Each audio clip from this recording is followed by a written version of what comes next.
Good evening, fellow punters.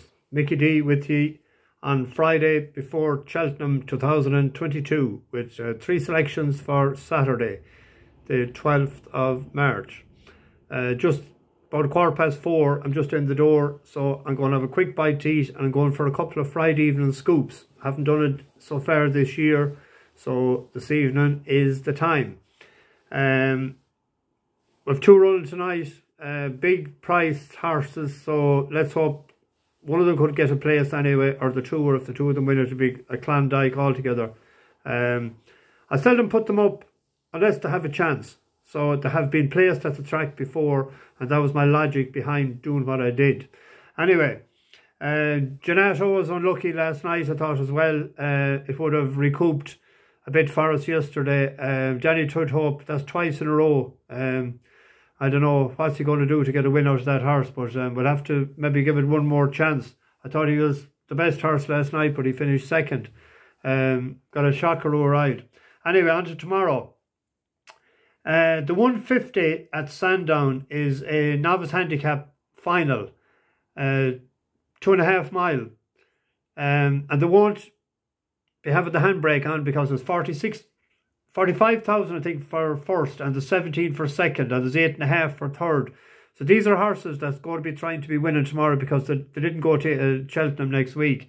Although our selection is entered in the Martin Pipe, and that's Knappers Hill, top weight for Paul Nicholls. He was bought for 155,000 in June of 2019. Won a bumper first time out in Chepstow, and he was fierce gamble that day, 3-1 into 2-5 favours, and he hosed up by 7 lengths. His second run, he beat his stablemate, Stage Star, who was 13-8 favourite, and our selection was 9-2, and they were level weights. And Stage Star is now rated 143, and it's a big English challenger for the Ballymore on Wednesday. Last April, won a Grade 2 bumper in Aintree at 8-1, and Stage Star was third in that. So obviously, it wasn't showing as much as Stage Star at home, but I love it when a horse does more than they expect when it gets to the track. It won 2 novice hurdles in Chepstow and in Wincanton, and then it was third in a Grade 2 in Ascot, beaten 5 lengths by John Bon. On the 12th of February in the Betfair Hurdle, that was won by Glory and Fortune.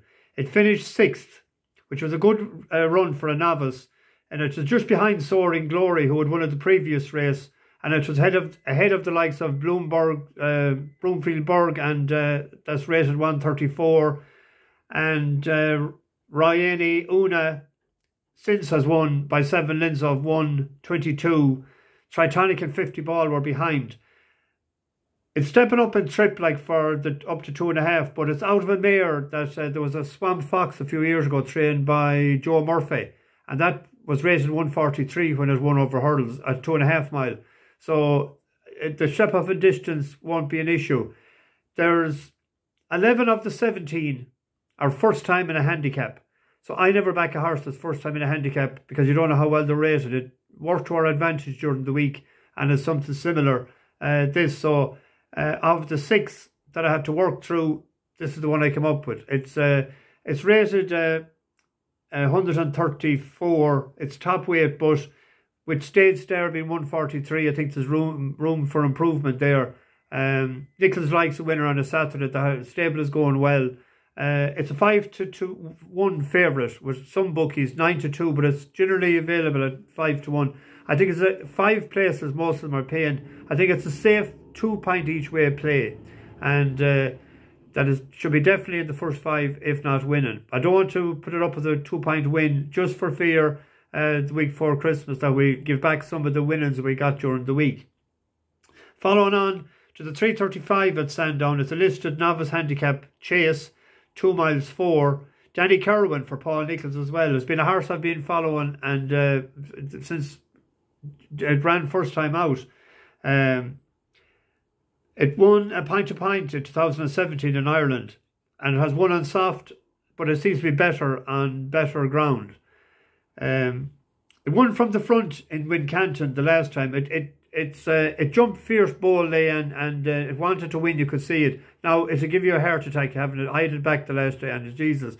But you want to be fastening your seatbelts tomorrow because he'll probably go out in front. He is a 11-4 shot, and I think it's worth a 2-point win. Now, the Seen Not Heard, that one of Charlie Longston, is no slouch. But I think Danny Kirwan, unless he makes a boo-boo, he'll go out in front and he'll be hard pegged back. He's learning. He was only 3 runs over fences, a first, a second, and a fourth. And the fourth was in a graded race. So that's 2. And the third one then is in the 5:21 at Hereford. Sure Touch for Ollie Murphy. It's a 6-year-old out of Yates. It won a bumper first time out in Wincanton. And then it ran behind the aforementioned Knappers Hill in that listed or the bumper race in Intry. It was second in the maiden hurdle first time out after a break in late November. Now I know it was odds on. I think it was 4-9 that day. Ran a bit disappointing. But first time in a handicap, rated 105. It stayed on over 2 miles 4 to suggest that the step up and trip was suitable. It had wind surgery since, and I think that might work to our advantage maybe as well.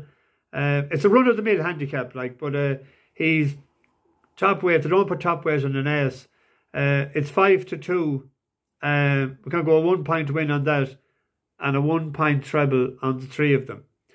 I'll be putting up a video tomorrow evening that I said it last night, that I done my first ever video on giving tips. So I'm going to put that up tomorrow evening, and in the comment section underneath, I'm going to ask for your nap of the non-handicap races at Cheltenham and your nap of the handicap races. So there's going to be 2. Now you can't put the 2 in the handicaps. You can't put 2, like one in the Ballymore and one in the Gold Cup. All the good class races, the non-handicap races.